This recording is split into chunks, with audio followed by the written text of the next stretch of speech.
ಎಲ್ಲರಿಗೂ ನಮಸ್ಕಾರ. ನನ್ನ ಹೆಸರು ಡಾಕ್ಟರ್ ವರ್ಷಾ, ಕನ್ಸಲ್ಟೆಂಟ್ ಡರ್ಮಟಾಲಜಿಸ್ಟ್ ಇನ್ ಬ್ಯಾಂಗ್ಳೂರ್. ಇವತ್ತು ಅನ್ವಾಂಟೆಡ್ ಫೇಶಿಯಲ್ ಹೇರ್ ಬಗ್ಗೆ ಮಾತಾಡೋಣ. ಈಗಿನ ಜನ್ರೇಷನಲ್ಲಿ ತುಂಬ ಜನ ಅನ್ವಾಂಟೆಡ್ ಫೇಶಿಯಲ್ ಹೇರ್ ಪ್ರಾಬ್ಲಮ್ಸಿಂದ ಬರ್ತಾರೆ. ತುಂಬ ಕಾರಣಗಳಿರುತ್ತೆ ಏನಕ್ಕೆ ಫೇಶಿಯಲ್ ಹೇರ್ ಬರುತ್ತೆ ಅಂತ. ಒಂದು major reason is hormonal impact. ಇವಾಗಿನ ವಯಸ್ಕರಲ್ಲಿ ಸಹ ಆ್ಯಂಡ್ ಮಿಡಲ್ ಏಜ್ರಲ್ಲೂ ಸಹ ತುಂಬ ಹಾರ್ಮೋನಲ್ ಇಂಬ್ಯಾಲೆನ್ಸ್ ಪ್ರಾಬ್ಲಮ್ಸ್ಗಳು ಇವಾಗ ನೋಡ್ತಾ ಇದ್ದೀವಿ. PCOD ಇಶ್ಯೂಸ್ ಆಗಿರ್ಬೋದು, ಥೈರಾಯ್ಡ್ ಇಂಬ್ಯಾಲೆನ್ಸ್ ಆಗಿರ್ಬೋದು, ಇಲ್ಲ ಏನಾದರೂ ಮೆಟಬಾಲಿಕ್ ಸಿಂಡ್ರೋಮ್ ಕಾರಣಗಳಿಂದ ಆಗಿರ್ಬೋದು. ಇದರಿಂದ ಸಹ ಅನ್ವಾಂಟೆಡ್ ಫೇಶಿಯಲ್ ಹೇರ್ಸ್ ಬರುತ್ತೆ. ಕೆಲವೊಂದು ಅದರ್ ರೀಸನ್ ಸಹ ಇರುತ್ತೆ. ಕೆಲವೊಂದು ಏನಾದರೂ ಸ್ಟೆರಾಯ್ಡ್ ಕ್ರೀಮ್ಸ್ಗಳು ಯೂಸ್ ಮಾಡಿ ಅಬ್ಯೂಸ್ ಮಾಡಿ ಬಂದಿರ್ತಾರೆ. ಅವರಲ್ಲಿಯೂ ಸಹ ಫೇಸ್ನಲ್ಲಿ ಬಹಳ ಅನ್ವಾಂಟೆಡ್ ಹೇರ್ಸ್ಗಳಿರುತ್ತೆ. ಅನ್ವಾಂಟೆಡ್ ಫೇಶಿಯಲ್ ಹೇರ್ಸ್ ಅಂದರೆ ಫೀಮೇಲ್ಸ್ನಲ್ಲಿ ಮುಸ್ಟಾಚ್ ಏರಿಯಾ ಆಗಿರ್ಬೋದು, ಬಿಯರ್ಡ್ ಆಗಿರ್ಬೋದು, ಚಿನ್ ಏರಿಯಾನಲ್ಲಿ ಆಗಿರ್ಬೋದು ಥಿಕ್ ಹೇರ್ಸ್ ಬರೋದು. ಸಾಮಾನ್ಯವಾಗಿಯೂ ಸಹ ಸಣ್ಣ ಹೇರ್ಸ್ ಇರುತ್ತೆ, ವೆಲ್ಲಸ್ ಹೇರ್ಸ್ ಅಂತ ಹೇಳ್ತೀವಿ. ಬಟ್ ಥಿಕ್ಕಾಗಿ ಟರ್ಮಿನಲ್ ಹೇರ್ಸ್ ಅಂತ ಹೇಳ್ತೀವಿ. ಥಿಕ್ಕಾಗಿ ಬ್ಲ್ಯಾಕ್ ಆಗಿ ಬರುವಂಥ ಹೇರ್ಸೇ unwanted facial hairs. Most commonly ಫೀಮೇಲ್ಸಲ್ಲೇ ಜಾಸ್ತಿ ನೋಡ್ತೀವಿ. ಮೇಲ್ಸಲ್ಲಿ it is very uncommon. So ಫೀಮೇಲ್ಸಲ್ಲಿ ಯಾಕೆ ನೋಡ್ತೀವಿ ಅಂದರೆ ಇದಕ್ಕೆ ಹಲವಾರು ಕಾರಣಗಳಿರುತ್ತೆ. ಒಂದು ಜೆನೆಟಿಕ್ ಇರುತ್ತೆ. So most of the time ಫ್ಯಾಮಿಲಿನಲ್ಲಿ ಯಾರಿಗಾದರೂ ತಾಯಿಯಂದಿರಿಗಾಗಿರ್ಬೋದು, ಇಲ್ಲ ಸಿಸ್ಟರ್ಸ್ಗಳಿಗಾಗಿರ್ಬೋದು, ಇಲ್ಲ ಅಜ್ಜಿದರಿಗಾಗಿರ್ಬೋದು. ಸೊ ಅವರಿಗೆ ಕೆಲವೊಮ್ಮೆ ಅನ್ವಾಂಟೆಡ್ ಹೇರ್ಸ್ ಇರುತ್ತೆ. As part of that genetic history even ಇವಾಗಿನ ಪೇಷಂಟ್ಸ್ಗೂ ಸಹ ಬರ್ಬೋದು. Second major thing is hormonal imbalance. So among hormonal imbalance first thing is PCOD issues, polycystic ovarian syndrome ಅಂತ ಹೇಳ್ತೀವಿ. ಸೊ ಈ ಕಾರಣದಲ್ಲಿ ಅವರು ಬರೋ ಪೇಷಂಟ್ಸ್ ಬಾಡಿಯಲ್ಲಿ ಟೆಸ್ಟೋಸ್ಟಿರಾನ್ ಹಾರ್ಮೋನ್ಸ್ಗಳು ಜಾಸ್ತಿ ಆಗುತ್ತೆ.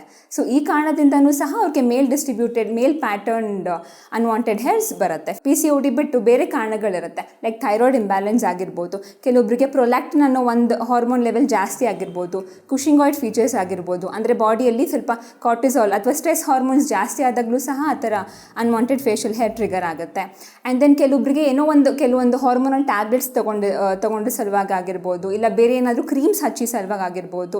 ಮೋಸ್ಟ್ ಆಫ್ ದ ಟೈಮ್ ಇವಾಗ ಸ್ಟೆರಾಯ್ಡ್ ಕ್ರೀಮ್ಸ್ಗಳು ಹಚ್ಚಿ ಫೇಸ್ ಫುಲ್ ಅಬ್ಯೂಸ್ ಮಾಡ್ಕೊಂಡು ಬಂದಿರ್ತಾರೆ. ಅವರಲ್ಲಿಯೂ ಸಹ ಅನ್ವಾಂಟೆಡ್ ಹೇರ್ಸ್ ಇರುತ್ತೆ ಫೇಸ್ನಲ್ಲಿ. ಕೆಲವೊಮ್ಮೆ ಇಡಿಯೋಪತಿಕ್ ಅಂತ ಹೇಳ್ತೀವಿ, ಯಾವುದೇ ಒಂದು ಕಾರಣಗಳು ಇಲ್ಲದೇನೂ ಸಹ ಅವ್ರಿಗೆ ಫೇಸಲ್ಲಿ ಅನ್ವಾಂಟೆಡ್ ಹೇರ್ಸ್ ಆಗ್ಬೋದು. ಸೊ ಈ ಥರ ಅನ್ವಾಂಟೆಡ್ ಹೇರ್ಸ್ ಆದಾಗ ಏನು ಮಾಡೋದು? Usually patients will come, ma'am ತುಂಬಾ ಆಡಾಗಿ ಕಾಣಿಸ್ತಾ ಇದೆ, ಐ ಆಮ್ ಜಸ್ಟ್ 17-18 ಇಯರ್ಸ್, ನಾನು ಫುಲ್ಲು ಫೇಶಿಯಲ್ ಹೇರ್ಸ್ ಬಂದು ಮೇಲ್ ಥರ ಕಾಣಿಸ್ತಾ ಇದ್ದೀನಿ. So much of social impact will be there and mental stress ಸಹ ಆಗುತ್ತೆ ಆ ಪೇಷಂಟ್ಸಿಗೆ. ಸೊ ಅವ್ರು ಆ ಥರ ಫಸ್ಟ್ ಬಂದಾಗ we are going to take history. So ಅವ್ರು ಫಸ್ಟ್ ಬಂದಾಗ ಏನಕ್ಕೆ ಈ ಥರ ಆಗ್ತಾಯಿದೆ, ಎಷ್ಟು ದಿನದಿಂದ ಈ ಥರ ಆಗ್ತಾಯಿದೆ, ಏನಾದರೂ ಫ್ಯಾಮಿಲಿ ಹಿಸ್ಟ್ರಿ ಇದೆಯಾ, ಏನಕ್ಕಾದರೂ ಟ್ಯಾಬ್ಲೆಟ್ಸ್ಗಳು ತೊಗೊಳ್ತಾ ಇದ್ದಾರಾ, ಈ ಥರ ಡೀಟೇಲ್ ಹಿಸ್ಟ್ರಿ ತೊಗೊಳ್ತೀವಿ. So first thing is taking detail history. Second thing is and ಅವ್ರ ಸ್ಕಿನ್ ಅಸೆಸ್ ಮಾಡಬೇಕು. ಸೊ ಅವ್ರ ಸ್ಕಿನ್ ಬೇರೆ ಏನಾದರೂ ಕ್ರೀಮ್ಸ್ ಹಚ್ಚಿ ಹಾಳಾಗಿದೆಯಾ, ಇಲ್ಲಾಂದರೆ ಸ್ಕಿನ್ ನಾರ್ಮಲ್ ಇದೆ, ಜೊತೆ ಹೇರ್ ಮಾತ್ರ ತಿಕ್ಕಾಗಿದೆಯಾ, ಸೊ ಅದನ್ನು ಅಸೆಸ್ ಮಾಡ್ತೀವಿ. Third thing is going in for blood test. So ಕೆಲವೊಂದು ಇನ್ವೆಸ್ಟಿಗೇಷನ್ಸ್ನ we would ask to rule out hormonal imbalance. ಏನಾದರೂ ಈ ಥರ PCOD ಏನಾದರೂ ಇತ್ತು ಅಂತಂದರೆ ಕೆಲವೊಂದು ಬ್ಲಡ್ ಟೆಸ್ಟ್ಗಳು ಮಾಡಿಸ್ತೀವಿ, ಸ್ಕ್ಯಾನ್ ಅಂತ ಅಡ್ವೈಸ್ ಮಾಡಬೇಕಾಗತ್ತೆ. ಆ್ಯಂಡ್ ಬೇರೆ ಏನಾದರೂ ಹಾರ್ಮೋನ್ ಇಂಬ್ಯಾಲೆನ್ಸ್, ಥೈರಾಯ್ಡ್ ಇಶ್ಯೂಸ್ ಆಗಿರ್ಬೋದು, or if you are suspecting some other things, ಅದನ್ನೆಲ್ಲನೂ ಬ್ಲಡ್ ಟೆಸ್ಟ್ಗಳು ಮಾಡಬೇಕಾಗತ್ತೆ. ಸೊ ಬ್ಲಡ್ ಟೆಸ್ಟ್ ಮಾಡಿ ಅಸೆಸ್ ಮಾಡಿ then will have to go for treatment. Most of the time unwanted facial ಹೇರ್ಸ್ಗೆ ನಮ್ಮ ಹತ್ರ ಬರಲಿಕ್ಕೂ ಮುಂಚೆನೇ ಏನೋ ಒಂದು ಟ್ರೀಟ್ಮೆಂಟ್ ಮಾಡ್ಕೊಂಡು ಬಂದಿರ್ತಾರೆ. ಲೈಕ್ ಶೇವಿಂಗ್ ಆಗಿರಲಿ, ಥ್ರೆಡಿಂಗ್ ಆಗಿರಲಿ, ಆ್ಯಂಡ್ ದೆನ್ ವ್ಯಾಕ್ಸಿಂಗ್, ಇದೆಲ್ಲ ಟ್ರೈ ಮಾಡಿ ಬಂದಿರ್ತಾರೆ. ಬಟ್ ಇದು ಯಾವುದು ಪರ್ಮನೆಂಟ್ ಅಲ್ಲ. There is no permanent hair removal, but there is always hair reduction. ಕೆಲವೊಂದು ಟೆಕ್ನಿಕ್ಸ್ ನಾವು ಯೂಸ್ ಮಾಡಿ ಹೇರ್ ಗ್ರೋತ್ ಆಗೋದನ್ನು ಕಡಿಮೆ ಮಾಡ್ಬೋದು. ಸೊ ಅದೇ main treatment is first thing ನಾವು ಅದು ಬ್ಲಡ್ ಟೆಸ್ಟ್ ಎಲ್ಲ ಮಾಡಿಸಿ, ಹಾರ್ಮೋನ್ ಎವ್ಯಾಲ್ಯೂಯೇಷನ್ ಮಾಡಿಸಿ ಎಲ್ಲ ನಾರ್ಮಲ್ ಇತ್ತು ಅಂದಾಗ we will suggest them laser hair removal. ಅಥವಾ ಏನಾದರೂ ಹಾರ್ಮೋನ್ ಇಂಬ್ಯಾಲೆನ್ಸ್ ಇದೆ ಅಂತಂದರೆ first thing is to address that. So ಏನಾಗ್ತಾ ಇದೆ, ಅಂಡರ್ಲೈಂಗ್ ಏನಾದರೂ ಹಾರ್ಮೋನ್ ಇಂಬ್ಯಾಲೆನ್ಸ್ ಇರೋದನ್ನು ಫಸ್ಟ್ ಟ್ರೀಟ್ಮೆಂಟ್ ಮಾಡಬೇಕು. With that will have to go for laser hair reduction. So ಮೊದಲು ಇವಾಗ ಪರ್ಮನೆಂಟ್ ಲೇಸರ್ ಹೇರ್ ರಿಮೂವಲ್ ಅಂತೆಲ್ಲ ಹೇಳ್ತಾ ಇದ್ರು. Now it is laser hair reduction. So thick hairs ಬರ್ತಾ ಇರೋದನ್ನು ನಾವು ಸಣ್ಣ ಹೇರ್ಸ್ ಮಾಡಿ ಅದ್ರ ಹೇರ್ ಗ್ರೋತ್ನ will have to halt it or reduce it. So facial ಹೇರಿಗೆ ಟ್ರೀಟ್ಮೆಂಟ್ ಆಪ್ಷನ್ಸ್ ಏನಿದೆ ಅಂತ ನೋಡೋಣ. So first thing is basic ಎಲ್ಲ ಮನೆಯಲ್ಲೇ ಮಾಡಿರೋದು, ಶೇವಿಂಗ್ ಆಗಿರಲಿ, ಥ್ರೆಡಿಂಗ್ ಆಗಿರಲಿ, ಅಥವಾ ವ್ಯಾಕ್ಸಿಂಗ್ ಆಗಿರಲಿ, ಈ ಥರ ಆಪ್ಷನ್ಸ್, ಎಪಿಲೇಟರ್ಸ್ ಯೂಸ್ ಮಾಡೋದು, ಈ ಥರ ಆಪ್ಷನ್ಸ್ಗಳಿದೆ. ಬಟ್ ಎಲ್ಲರ ಸ್ಕಿನ್ನಿಗೂ ಸೂಟ್ ಆಗಲ್ಲ. ಬಿಕಾಸ್ ತುಂಬ ಜನ ಅವರೇ ಶೇವಿಂಗ್ ಮಾಡಿಕೊಂಡು ಕೆಲವೊಮ್ಮೆ ಫಾಲಿಕ್ಯುಲೈಟಿಸ್ ಆಗಿರೋ ಚಾನ್ಸಸ್ಸು ಇರುತ್ತೆ. So they come to us for the treatment. So ಯಾವ ರೀತಿ ಶೇವ್ ಮಾಡಬೇಕು ಅಂತ ಗೊತ್ತಿರಬೇಕು. ಆ್ಯಂಡ್ ದೆನ್ ಯಾವ ಶೇವಿಂಗ್ ರೇಸಸ್ ಯೂಸ್ ಮಾಡಬೇಕು ಅಂತ ಗೊತ್ತಿರಬೇಕು. ಆ್ಯಂಡ್ ಅಗೇನ್ ಹೇಳ್ತಾ ಇದ್ದೀನಿ, shaving is not suitable for everybody. Unless and until it is done properly. So next option is waxing. ಅದು ಯೂಶಲಿ ಎಲ್ಲರೂ ಮಾಡಿಸಿರ್ತಾರೆ ಸಲೂನಿಗೆ ಹೋಗಿ, ಬಟ್ ಎಲ್ಲರ ಸ್ಕಿನ್ನಿಗೂ ಸೂಟ್ ಆಗಲ್ಲ. ತುಂಬ ಸೆನ್ಸಿಟಿವ್ ಸ್ಕಿನ್ ಅವರಿಗೆ ವ್ಯಾಕ್ಸಿಂಗ್ ಮಾಡಿದಾಗ ಸ್ಕಿನ್ ಬರ್ನಿಂಗ್ ಆಗೋದು ಕೇಸಸ್ ನಾವು ನೋಡಿದ್ದೀವಿ. ಸೊ ಅದನ್ನು ಟ್ರೀಟ್ ಮಾಡಲಿಕ್ಕೆ we will take almost 2 to 3 weeks ಅದು ಸ್ಕಿನ್ ಫುಲ್ಲು ಹೀಲ್ ಆಗಲಿಕ್ಕೆ. ಸೊ ವ್ಯಾಕ್ಸಿಂಗ್ ಸಹ ಎಲ್ಲರಿಗೂ ಸೂಟ್ ಆಗೋದಿಲ್ಲ. And the type of wax they use also ನಿಮ್ಮ ಸ್ಕಿನ್ನಿಗೆ ಸೂಟ್ ಆಗುತ್ತಾ ಅಂತ ಗೊತ್ತಿರಬೇಕು. So again it is not 100% safe technique. So since shaving ಬಗ್ಗೆ ಮಾತಾಡ್ತಾ ಇದ್ದೀವಿ, one idea people have is shaving ಮಾಡಿದ್ರೆ ಇನ್ನೂ ತಿಕ್ಕಾಗಿ ಹೇರ್ ಗ್ರೋತ್ ಆಗುತ್ತೆ ಅಂತ. It's actually a myth. Shave ಮಾಡಿದಾಗ the hair which is above the skin surface ಮೇಲಿರೋ ಹೇರ್ ಜಸ್ಟ್ ಶೇವ್ ಆಗುತ್ತೆ, ಅಂದರೆ ಕಟ್ ಆಗುತ್ತೆ. So but the root bulb ಹಾಗೆ ಇರುತ್ತೆ. ಸೊ ನೆಕ್ಸ್ಟ್ ಗ್ರೋತ್ ಆಗಬೇಕಾದ್ರೆ ಬೇಗ ಗ್ರೋತ್ ಆಗುತ್ತೆ because it is just above the skin.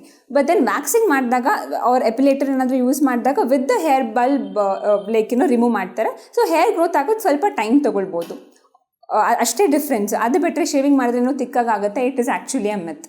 One more myth people have is turmeric ಹಚ್ಚಿದ್ರೆ ಕೂದಲು ಹೋಗುತ್ತೆ. That is also not possible. ಕೆಲವೊಂದು ಮನೆ ಮದ್ದುಗಳು ಮಾಡ್ಕೊಂಡು ಬರ್ತಾರೆ, ಕಾಫಿ ಪೌಡರ್ ಅಥವಾ ಚಿಲ್ಲಿ ಪೌಡರ್ ಏನೋ ಯೂಸ್ ಮಾಡಿ ಬರ್ತಾರೆ, ಬಟ್ ಸ್ಕಿನ್ ಹಾಳಾಗುತ್ತೆ ಹೊರತು ಹೇರ್ ಗ್ರೋತಿಗೆ ಏನೂ ಎಫೆಕ್ಟ್ ಆಗೋದಿಲ್ಲ. ಸೊ ನಾವು coming to the safest method to treat unwanted facial hair, that is laser hair reduction.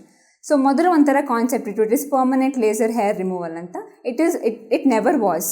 It is always laser hair reduction. So ಏನು ಥಿಕ್ ಟರ್ಮಿನಲ್ ಹೇರ್ಸ್ ಅಂತ ಹೇಳ್ತೀವಲ್ವಾ, ಅದು with multiple sessions of laser ತಿನ್ನಾಗ್ತಾ ಬರುತ್ತೆ. So ಆಗಲೇ ಹೇಳಿದ ಹಾಗೆ patients ಬಂದಾಗ we are going to assess ಯಾವ ಥರ ಥಿಕ್ ಟರ್ಮಿನಲ್ ಹೇರ್ಸ್ ಇದೆಯಾ, ಇಲ್ಲ ಥಿನ್ ವೆಲ್ಲಸ್ ಹೇರ್ಸ್ ಅಂತ ಹೇಳ್ತೀವಿ ಆ ಥರ ಇದೆಯಾ. ಬಿಕಾಸ್ ಮೋಸ್ಟ್ ಆ್ಯಂಡ್ ಪಿಗ್ಮೆಂಟೇಷನ್ ಹೇಗಿದೆ, ತುಂಬಾ ಕಪ್ಪು ಇದೆಯಾ ಅಥವಾ if it is grey hair or white hairs ಅಂದರೆ we can't do laser hair reduction. ಅದಕ್ಕೆ ಬೇರೆ ಮೆಥಡ್ಸ್ ಆಫ್ ಹೇರ್ ರಿಮೂವಲ್ ಲೇಸರಿಗೆ ಹೋಗ್ತೀವಿ. And then second thing is assessing patients skin quality, and third thing is assessing the colour of the hair. So thick terminal hairs, thick pigmented terminal hairs laser hair removal ಚೆನ್ನಾಗಿ ಬರುತ್ತೆ. So thin vellus hairs ಆಗಿರ್ಬೋದು ಇಲ್ಲ grey hairs ಆಗಿರ್ಬೋದು, usually we can do laser hair reduction. So will have to choose the patient. So patient ಬಂದವರಿಗೆಲ್ಲನೂ laser ಮಾಡ್ಲಿಕ್ಕೆ ಬರೋದಿಲ್ಲ. So that is one thing. So ತುಂಬ ಇನ್ಸ್ಟಾಗ್ರಾಮಲ್ಲಿ ಅಥವಾ ಯೂಟ್ಯೂಬಲ್ಲಿ ನೋಡ್ಕೊಂಡು ಬರ್ತಾರೆ, ನನಗೆ ಲೇಸರ್ ಹೇರ್ ಬೇಕು ಅಂತ. ತುಂಬ ಫೈನ್ ಹೇರ್ಸ್ ಇರುತ್ತೆ, ಅಂತಂದಕ್ಕೆ ಮಾಡ್ಲಿಕ್ಕೆ ಬರೋದಿಲ್ಲ. So even for that there are other methods of treatment. But then major thing which actually gives wonderful results is thick terminal hairs. So ಏನಾಗುತ್ತೆ ಅಂತಂದರೆ ಯೂಶಲಿ ಫೇಶಿಯಲ್ ಹೇರ್ಸ್ಗೆ will have to go for minimum 5 to 6 sessions monthly. So ಬಂದಾಗ patient should not have shaved. Patient shave ಮಾಡಿರಬಾರ್ದು. ಇಲ್ಲಿ ಬಂದಾಗ we will shave the hair on the day of the procedure, and then ಒಂದು cooling agent ಅಂತ ಹೇಳ್ತೀವಿ. We are going to cool that area and then laser target ಮಾಡ್ತೀವಿ. Melanocytes ಅಂತ ಹೇಳ್ತೀವಿ. So laser beam usually melanin ಅನ್ನೋ ಕಾಂಪೊನೆಂಟ್ನ target ಮಾಡುತ್ತೆ. So ಅದನ್ನು ಟಾರ್ಗೆಟ್ ಮಾಡಿದಾಗ ಥಿಕ್ ಹೇರ್ಸ್ ಇರೋದು ತಿನ್ನಾಗ್ತಾ ಬರುತ್ತೆ.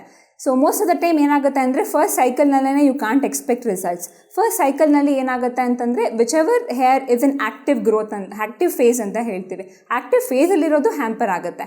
ಬಟ್ ಆ ಥರ ರಿಪೀಟೆಡ್ ಆಗಿ ಮಂತ್ಲಿ ಒನ್ಸ್ ಮಾಡ್ತಾ ಇರಬೇಕಾದ್ರೆ ದೆನ್ ಥಿಕ್ ಹೇರ್ಸ್ ಇರೋದು ತಿನ್ನಾಗ್ತಾ ಬರುತ್ತೆ. ಹೇರ್ ಗ್ರೋತ್ ರೇಟ್ ಕಡಿಮೆ ಆಗುತ್ತೆ ಆ್ಯಂಡ್ ಥಿಕ್ನೆಸ್ ಕಡಿಮೆ ಆಗುತ್ತೆ.